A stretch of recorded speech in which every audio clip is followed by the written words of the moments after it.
Hello everyone, good morning. Welcome back to our channel. দেখতে পাচ্ছি সকাল সকাল বেশ ঝলমলে রোদ।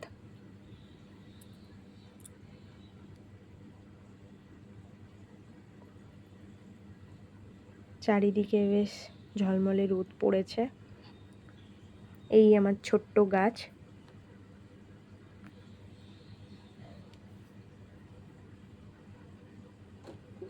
সকাল সকাল এগুলো দেখলে বেশ মনটা ভালোই হয়ে যায়। তারপর চলে এলাম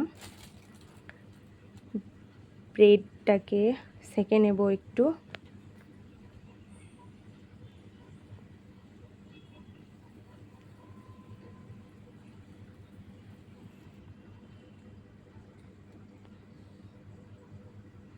ওর আজকে অফিসিয়ালি কিছু কাজ আছে, তার জন্য সকাল সকাল বেরোচ্ছে। ওকে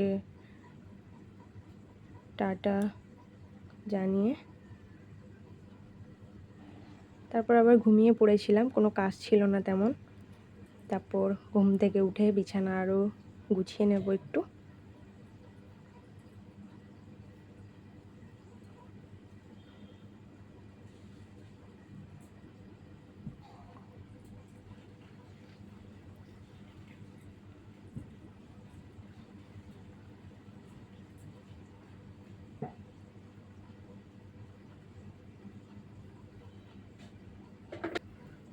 এরপর ঘর দুয়ার ঝাড় টাড় দিয়ে দিলাম।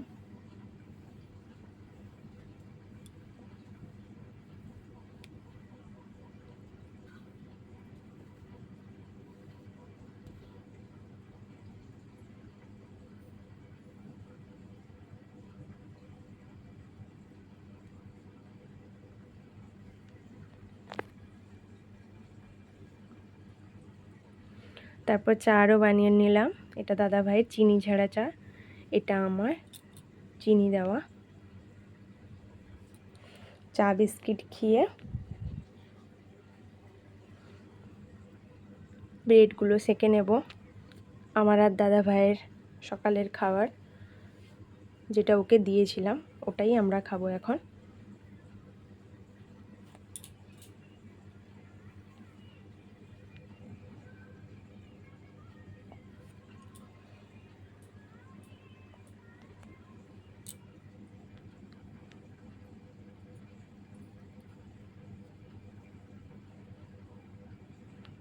ব্রেড, কলা আর মিষ্টি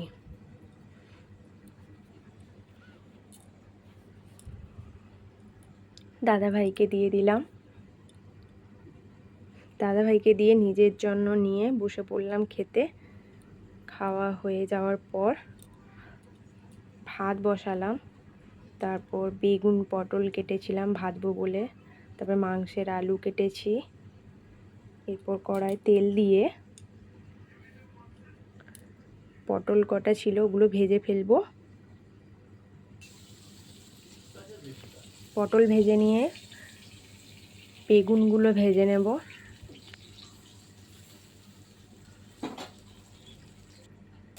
তারপরে আলুগুলো একটু ভেজে নিচ্ছি মাংসর জন্য। দেখতে পাচ্ছ অনেকগুলো আলু, ছোট ছোট টাইপের এগুলো একটু।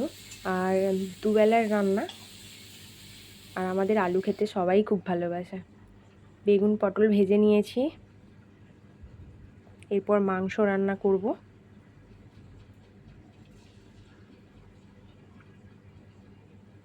একটু চিনি দিয়ে দিলাম গরম তেলে। তারপরে গোটা গরম মশলা দিয়ে দিলাম। অল্প একটু জিরে, গোটা জিরে দিলাম।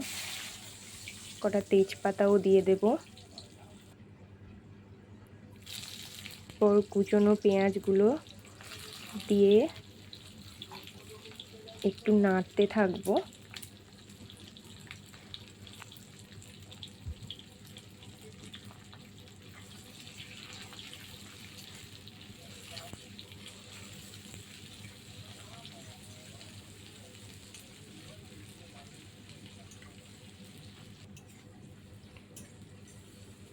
চিনি দিলে কালারটা বেশ ভালোই আসে।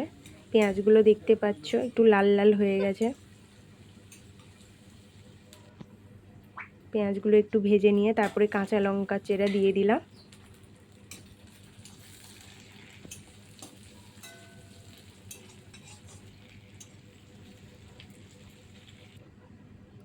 ওগুলো একটু ভাজা ভাজা হয়ে গেলে আদা রসুন বাটাটা দিয়ে দেব।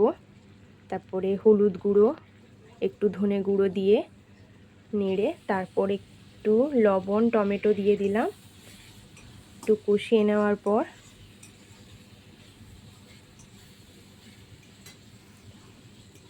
একটু কষিয়ে নিয়ে যখন দেখব মশলা থেকে তেল ছেড়ে গেছে, তারপর ধোয়া চিকেনটা দিয়ে দেব।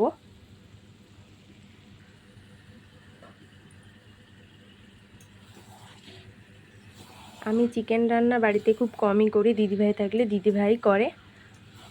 আজকে অনেক দিন পরে করছি, দিদিভাই নেই বাড়িতে, তার জন্যে। কষানো অনেকটাই হয়ে এসছে। পুরো রান্নাটাই দেখেছো, কোনো গুঁড়ো লঙ্কা অ্যাড করা হয়নি, কারণ আমাদের গুঁড়ো লঙ্কা খাওয়া হয় না। পুরো কাঁচা লঙ্কাতেই রান্না। এরপর কষানো হয়ে গেছে, আলু দিয়ে আর একটু কষিয়ে নেব। তারপর জল দিয়ে ফুটতে দিয়ে দেব।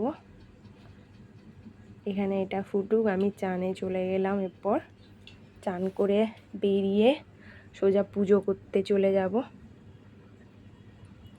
আমাদের বাগানের সমস্ত ফুল, এই ফুলটা দেখছো, এটা কত সুন্দর দেখো।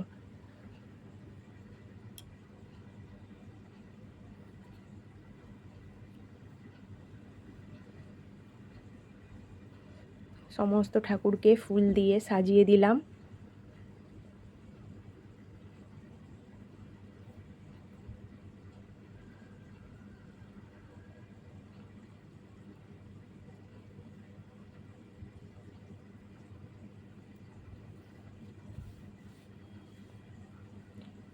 পর ধূপ দেখিয়ে পুজো করে নেব।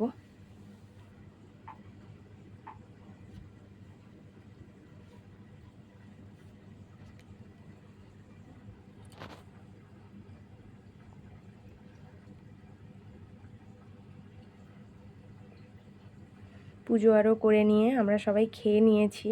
তারপর নিচে গেছি এই কুড়িগুলো তুলতে, কারণ আমাদের কুড়ি তো চুরি হয়ে যায়। কুড়িগুলো তুলে নিয়ে এসে এইভাবেই জল দিয়ে রেখে দিলে ওগুলো ফুটে যায়। এই যে নীলকণ্ঠ ফুলগুলোর কুড়িও তুলে নিয়ে এসেছি। জানি ফুল ফোটে না, তাও কুড়িগুলো রাখলে অন্তত ঠাকুরকে দিতে পারবো। এরপর খাওয়া দাওয়ার পর যখন রেস্ট করলাম, তখন দেখছি বাইরে বৃষ্টি। বেশ ভালোই লাগলো, বৃষ্টিটা হচ্ছে।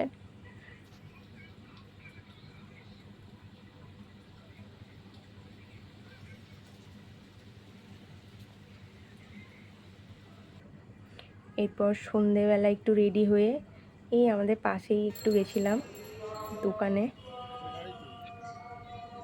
সবুজ চুড়ি কেনার জন্য, কিন্তু পেলাম না। তারপর কিছু সবজি আরও নিলাম। আমি আর ও গেছিলাম। বৃষ্টি পড়েছে ফোঁটা ফোঁটা।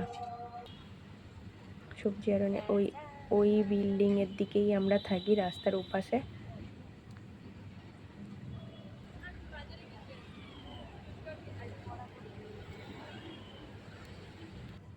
এরপর বাড়ি আসার পর দেখো কিনতে গেলাম সবুজ চুড়ি, কিন্তু পেলাম না। শ্রাবণ মাসের জন্য পরবো বলে আমি আর দিদি ভাই না পেয়ে এইগুলো কিনে নিয়ে বাড়ি চলে এসেছি। তোমাদের এই ভিডিওটি ভালো লাগলে like, comment, share and subscribe করো আমার চ্যানেলটি।